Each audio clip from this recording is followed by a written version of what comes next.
Welcome to the Mystery College Podcast. This is Jake Sen, and today we're interviewing Denny Sargent. Welcome to the show. Hi, thank you for having me. It's very nice of you. Yeah, and so you've authored well over a dozen books. You have an online course about higher guardian angels. You have tons of material, lectures, and you've been on lots of podcasts before. So I'm curious about what got you started on the path to magic, meditation, self-exploration of the consciousness?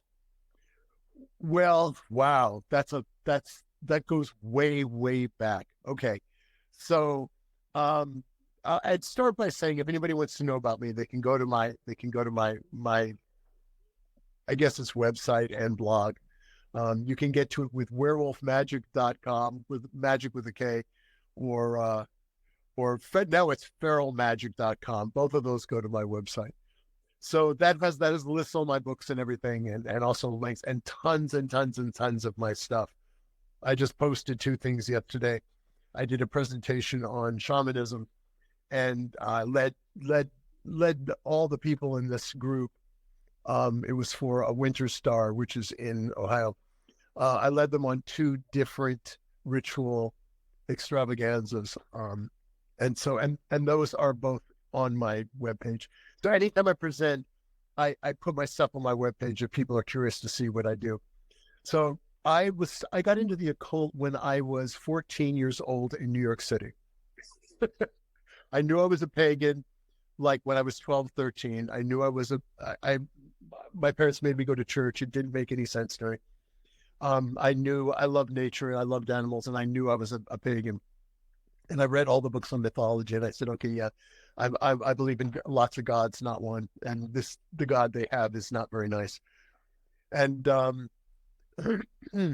this was long ago.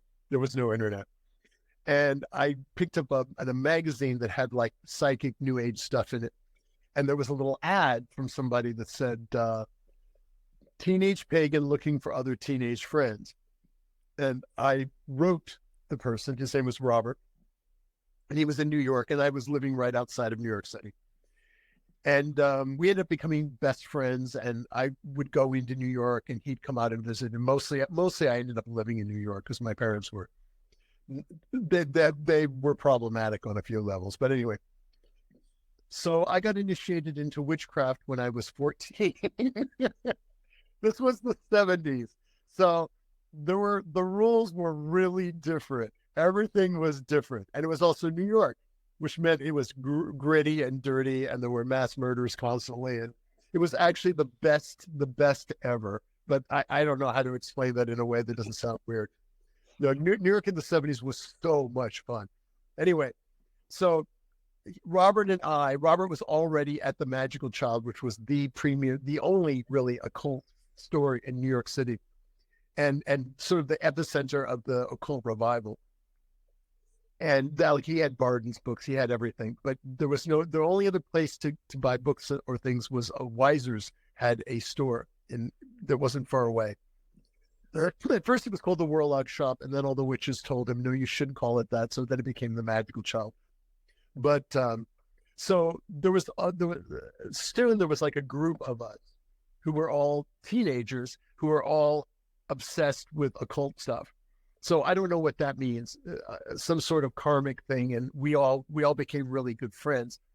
And we hung out upstairs in the Magical Child, smoking dope and making trouble.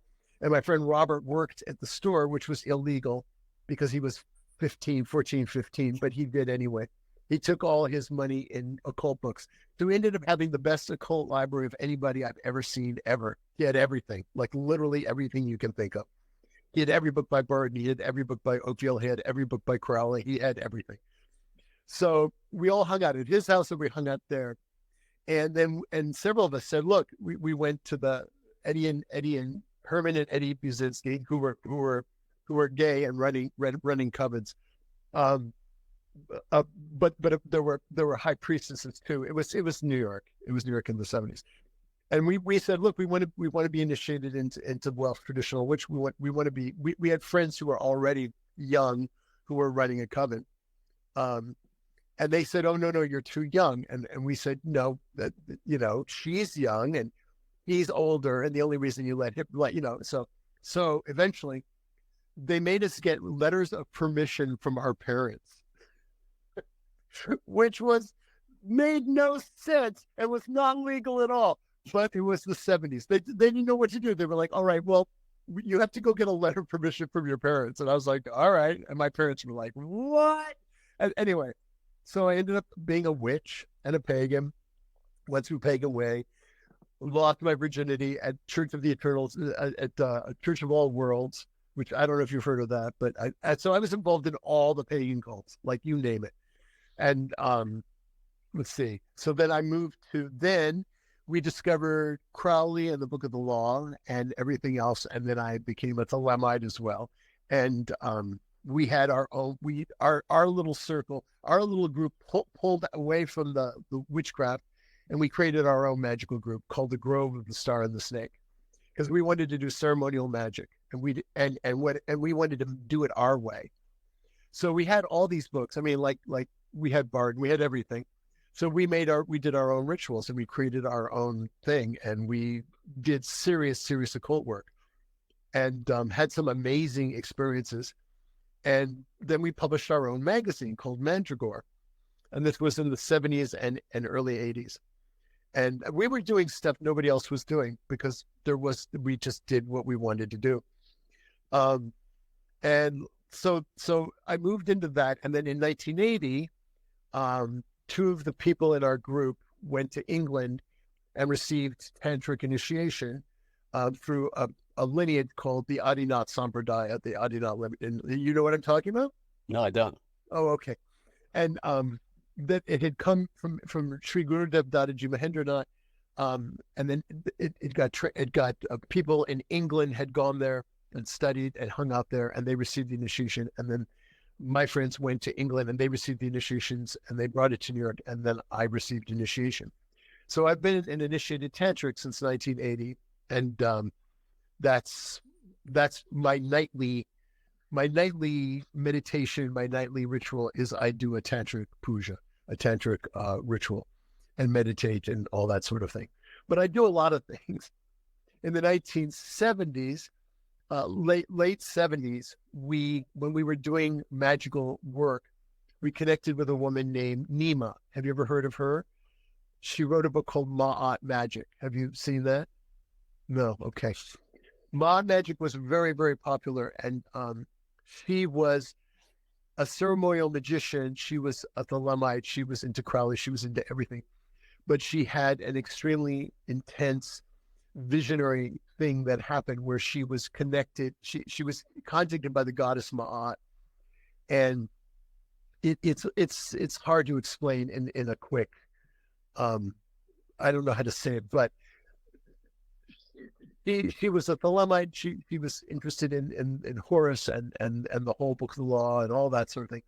But Ma'at had come and basically communicated to her and channeled all this stuff about the goddess Ma'at being the goddess of truth. And I don't know if you know this, but in a lot of ceremonial magical like sort of sequences that people believe, sort of, how do I explain that the earth, the world is shifts by age, right? So like the Greeks believed in like different ages.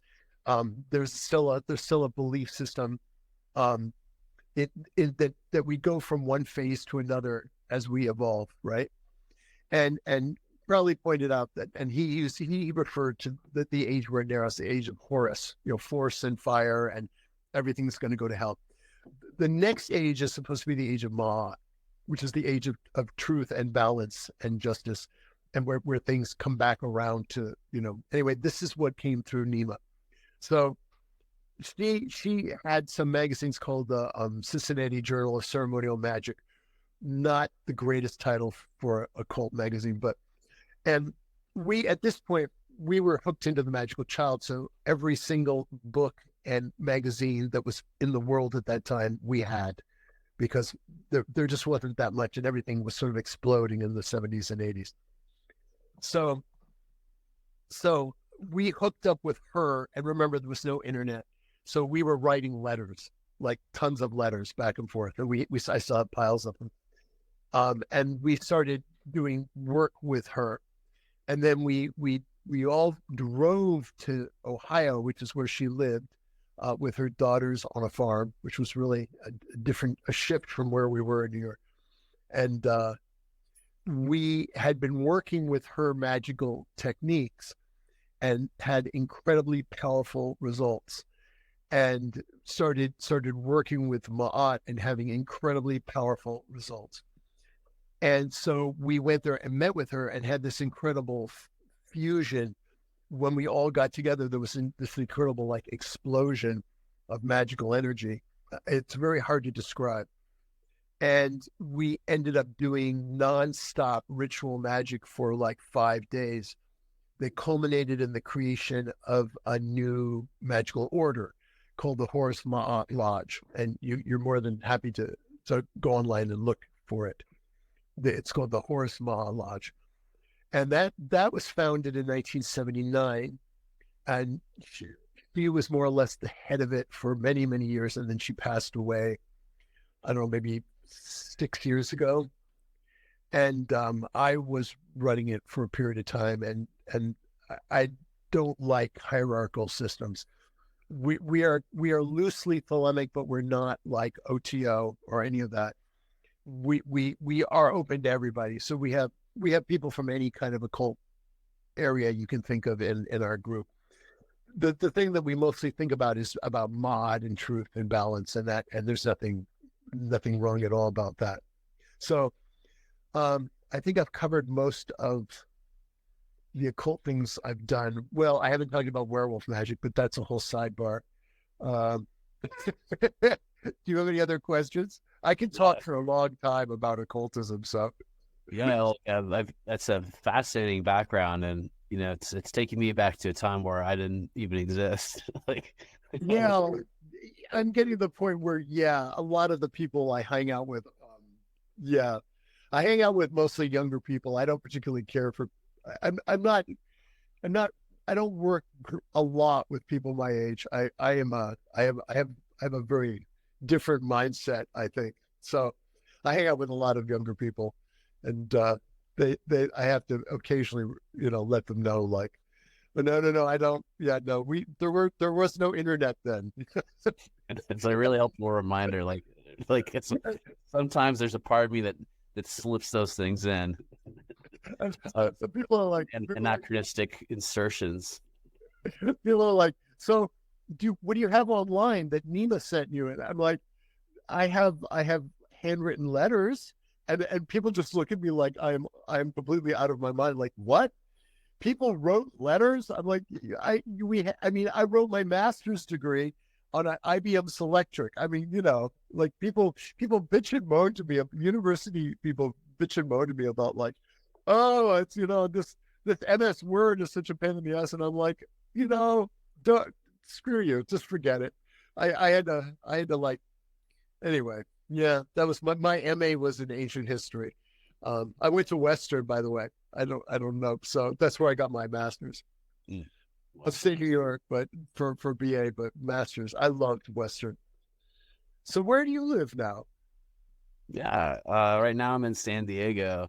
Oh. Yeah, I used to be in up in the Pacific Northwest, like yourself. It's funny we never crossed paths though, because I didn't. I'm not particularly. I don't think I'm particularly well known in Seattle. I mean, I have a lot of occult friends, but most people are very shocked when they meet me because they're like, well, you've been here. How long have you been here? I said, well, I moved here in 70. I moved to Washington in 79, and I've been in Seattle since 84. And they're like, well, how come I don't know you? And I'm like, I don't know. I mean, I guess I'm not. I don't know what's the word. I'm not famous, I guess. I don't know. I don't run a cult. So, well, I had a werewolf cult for a period of time, but that's pretty new. That's pretty niche. But I want to dig on that a little bit. Like, that's pretty cool. Like, is he had like a werewolf magic practice group? Yeah, yeah. Did So, that ever expand into like from werewolf to feral or like general animism? uh, well, do you have my werewolf magic book?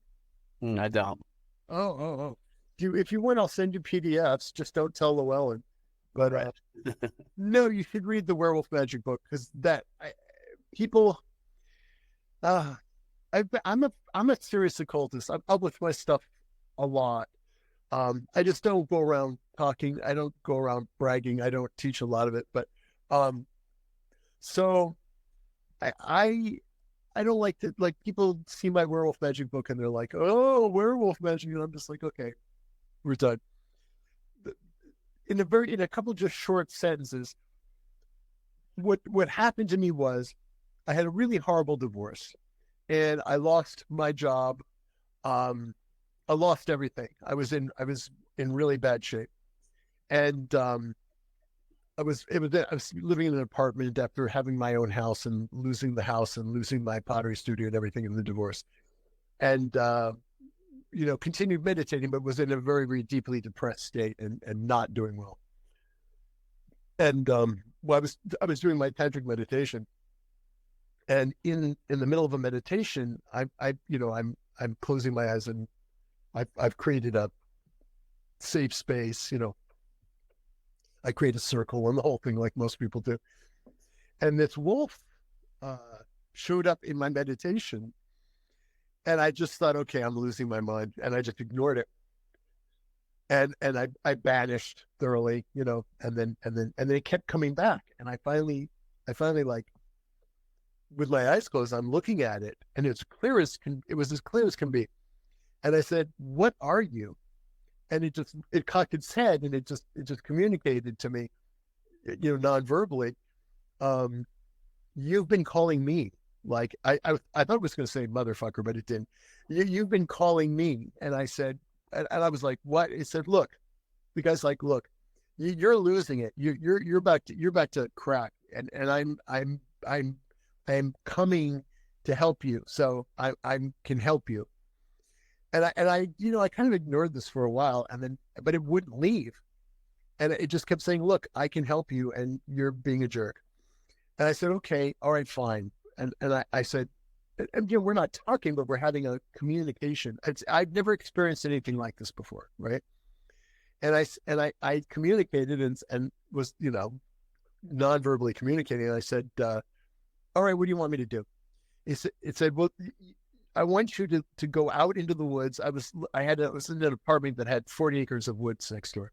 I want you to go into the woods and rip off your clothes and let out your animal. And I was like, what? But I was really at my wit's end, and I followed his advice, and I felt 100% better. And then it said, okay, now I want you to go up into the woods, up into the mountains, the Cascades, and I want you to do the same thing. And I'm thinking, wait, there's pumas, there's bears, there's, it was like, basically it was saying, look, you need to like unleash your animal self, and you need to dive into nature, and you need to just throw yourself into this and just trust. And so, all right. And I did. And I had an extremely intense experience. So I'll send you a PDF of the book, and you can read. I do this whole story there. But from then on, I had like a mentor. I had a spirit mentor, a wolf spirit mentor, which sounds so weird when I say it out loud, but it's how it was. And I would say, well, what do I do now? What do I do now? Why isn't this working? How does this work? And then it basically taught me how to do the shape shifting. And I've always liked horror movies, I like werewolf movies, but I thought this is nuts. But then I started doing research, and the wolf spirit's like, just there's been basically saying like there's been werewolf cults forever, and it's a real thing. So shut up, and So I have a master's degree in ancient history, and I didn't know, I don't know, I never ran into like werewolf cults. Well, lo and behold, the spirit was absolutely right. There have been very extensive werewolf cults for thousands of years. And in my book, I actually went through and found all this stuff, and I found Roman historians and Greek historians, and they were all like, yeah, I went to the Nurai. The Nurai was a tribe in what's today Russia. I went to this is Herodotus, a famous historian. He said, I went to visit the Nurai, and a week after I was there, the entire tribe shapeshifted into werewolves for 1 week, which is something they do every year. And this comes up again and again and again. There's different places. There's Roman Lupercalia, which we just taught, it was run by two priests who did this sort of secret ritual where a goat was slaughtered and a dog was killed. Earlier it had been a wolf, but there were no wolves anymore. And they were stripped down, these two men of high level, breeding of some kind. And they wore the goat skin, and they had goat skin I don't know, ropes.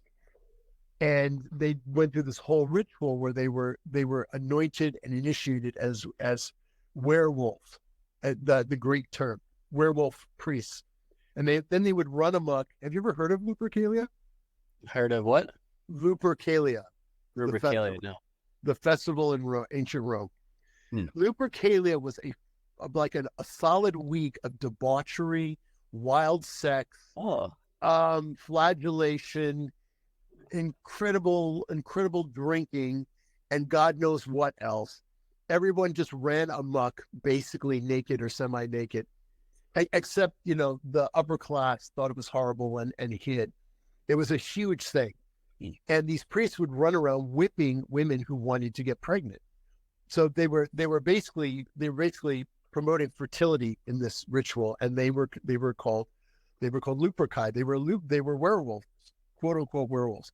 They were sort of possessed by the deity, and went on to this. So this sort of thing is everywhere. I mean, I have a lot of data on it. So this was interesting, was to see, as a historian, as somebody who has a master's degree in ancient history, I was like, oh wow, this is like a thing.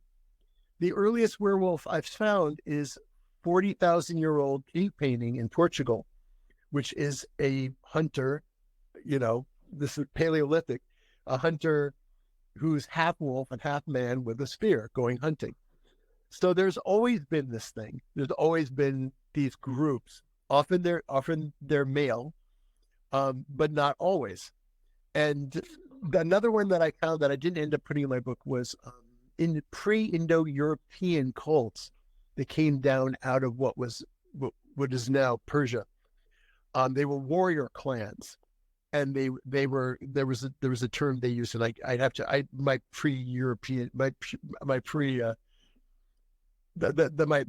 earliest stuff, the earlier stuff that's explained that it's a language that doesn't exist anymore. Proto-European. I can't remember the name of it, but these warrior groups were called werewolves, and they were kind of rogue. Some of them took money from different towns to do different things. So anyway, this has been around forever. Then I found out, as moving down through history, getting through to the church and Catholicism when it took over, there were werewolf cults all throughout Europe, and especially in Scandinavia. The Vikings, of course, had berserkers, and they had bearsark, which is the people who shifted into being bears when they fought. Then which you don't hear about a lot is the ulfsark, who shifted into being werewolves, and could be stabbed and all that. They didn't feel anything. So that was a serious cult. If you want to see a really good movie about it, see The Northman. They actually show an initiation into berserkers, ulfsark and bearsark. And made me so happy. All my friends who know about my werewolf magic book made me watch it and said, "Look, see, it's your book." So, witches in the Middle Ages, who were of course persecuted, 50% of them, I dug deep into I was wondering if the witchcraft, the witch, quote unquote, witches in the Middle Ages who were persecuted and destroyed by the church. I was kind of curious if they also did shapeshifting. And then lo and behold, I found pages in the actual transcripts that about 50% of all witches who were arrested and put to death or whatever were also accused of being werewolves, which you never read that anywhere and you never see it anywhere. And I was like, wow, that's very cool. And I've even got some old images from very, very, very, from like 1400s, 1500s, showing witches being burned. And some of them are werewolf witches being burned alive. So this was a real thing. My friends who are into the occult but are not interested in my werewolf cult, I give them my book and they always read the first half of the book, which is all history. And they're like, wow, that's interesting. And I said, good, well, then you should read the rituals. Yeah, no, that's not, it's a little too much for them. So that got me into it. And slowly but surely I was doing this stuff and piecing together rituals. And I figured out, and with a lot of help from this werewolf spirit and studying, like he would guide me, like, look at this, research this, and da-da-da-da. And then I figured out a formula for shape-shifting. And the shape-shifting is more like the Northmen in the Viking era. The shape-shifting is not, you don't grow fangs and claws. I wish, that would be nice. And get hair all over your body and run amok and rip people's throats out, which occasionally would be really a great thing to do. But the trick is basically you're sort of shutting down your upper cortex and allowing the more primal brain, what Carl Sagan called the dragon brain, which is down here at the base of your skull. So I actually have it all spelled out in my book. Like I've figured it out because I'm not stupid, and I actually want to know I want there to be real function behind what I'm doing instead of, the angels come and make me a werewolf kind of thing, which I don't think that would work. But I've got it down to a science, and I have been doing workshops on it for quite a long time now. I went to Summer's Starwood.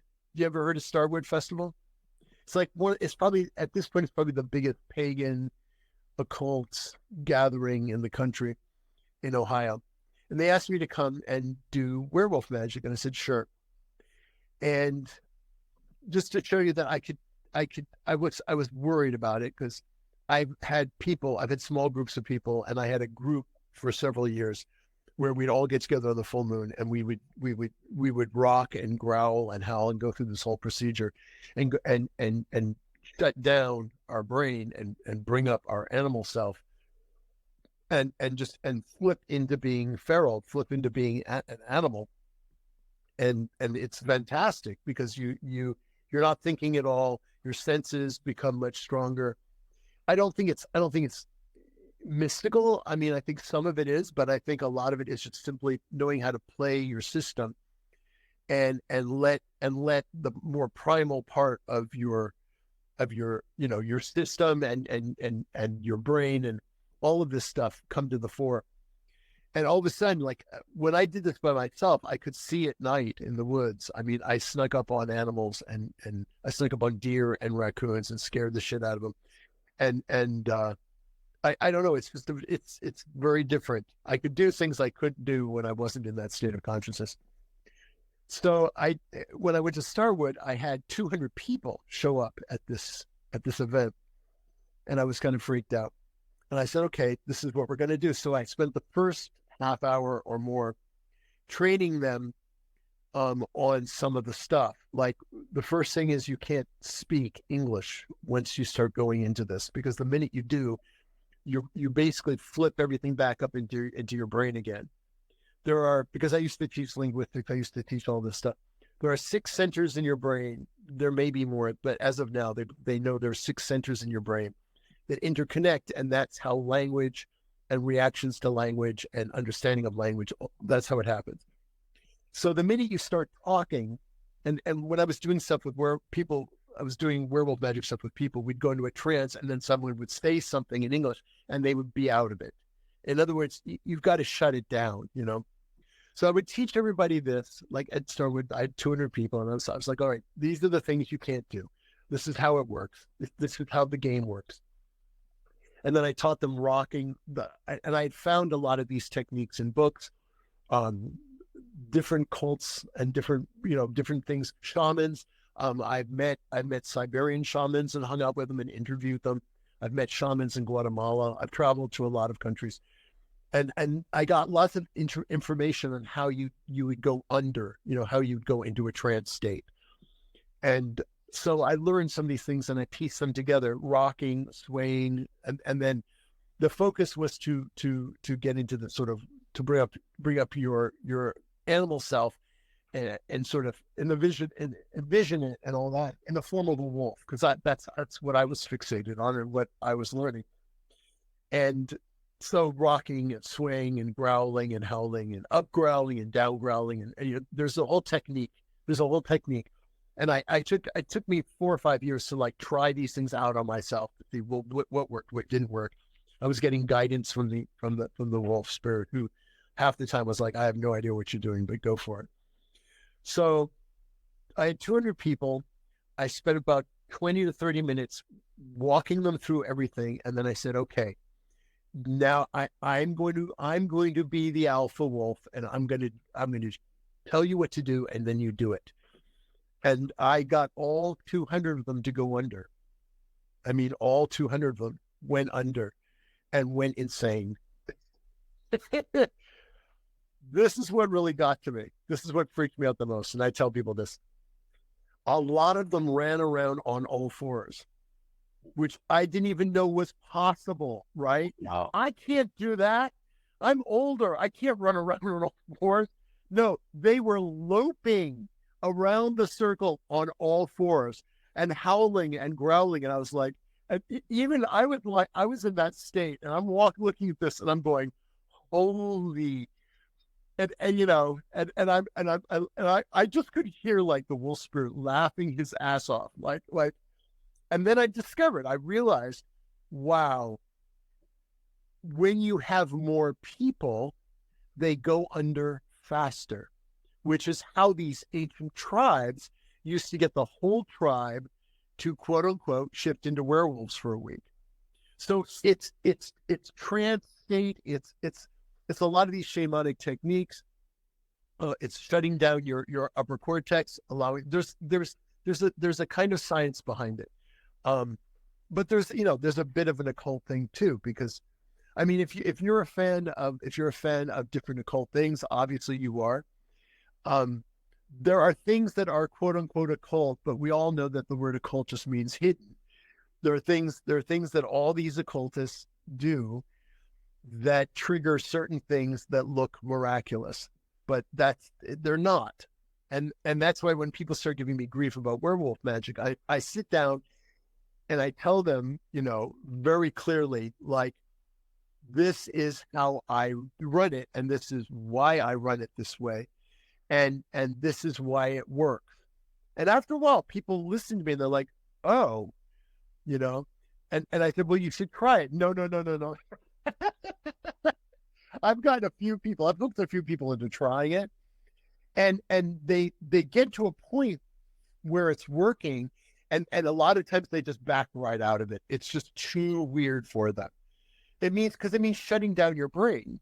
It means moving into a completely animal state of consciousness, and I think that freaks most people out. I think they think they're going to have an aneurysm or something. I don't know, or a stroke. I don't know what they think.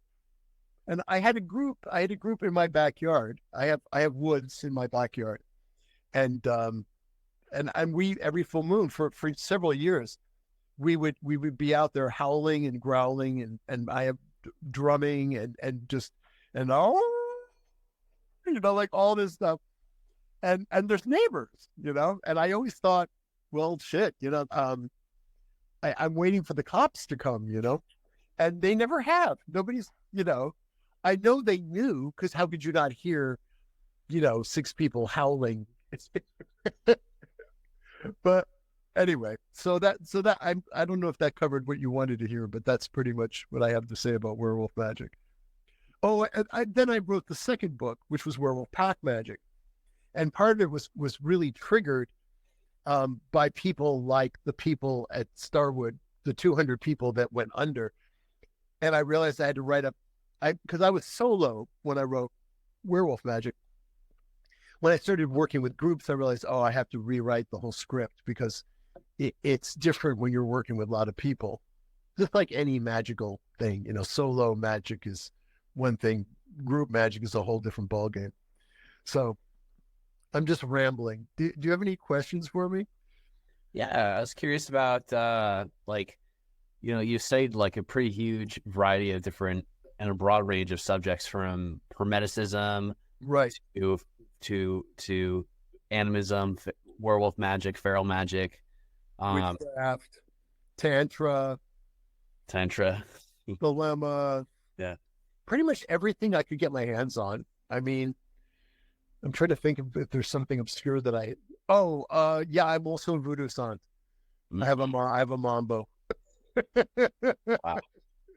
Well, I got pulled into that too. Like I'm kind of like Alice in Wonderland. Like I had no interest in voodoo until I went to New Orleans, and because I had friends there who were running an occult bed and breakfast, which was so cool.